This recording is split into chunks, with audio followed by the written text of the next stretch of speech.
Hi, my name's John. I'm the youth pastor at All Nations Christian Centre, and this is my thought for the week.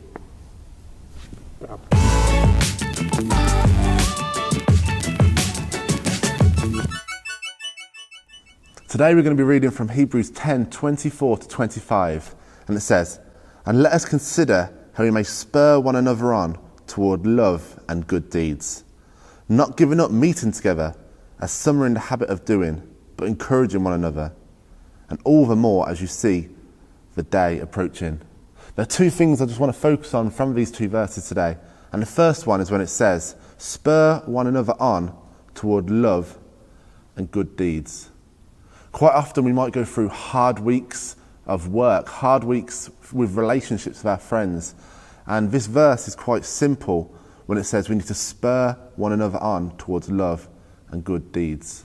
It's quite well known that when we're going through troubles on our own, it can be quite daunting, it can be very hard, but together with numbers there are strength. So when we encourage each other, when we build up our Christian brothers and sisters, it can help us not only through them hard times, but further on into life as well. And the second thing I wanted to focus on today, and probably the main point, was when it says, and not giving up meeting together. Now this is something in this culture that we're in which is quite unusual. When I was growing up, I used to play for a football team, and quite often we would have practice on Wednesday evenings. And after a hard day of year 6 and year 7 in school, I did not always want to go out to play football.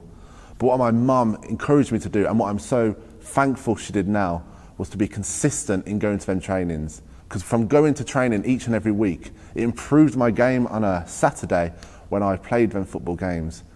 And in the same manner, it doesn't just come through football, come to training for football to be better on a Saturday, but in other areas of life as well.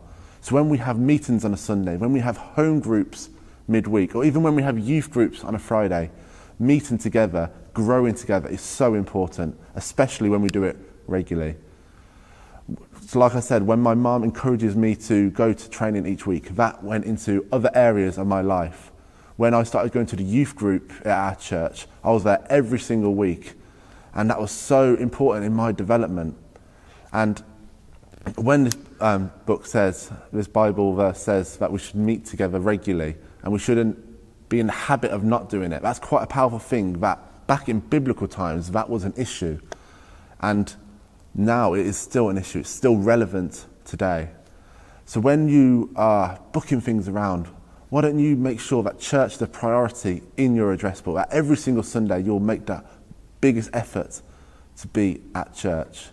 Back in biblical times, especially when the Christians are first getting together in the Acts, they were meeting so regularly, daily even, just living their lives together, sharing every single meal together. But now in our busy and hectic lives, that can be hard. But what I just suggest, a challenge I suppose, what I give to you is to make sure that church and your Christian journey becomes a priority. Because when we meet together, when we spur each other on and encourage each other, it helps us on our life and on our relationship with God as well. And that's been my thought for the week.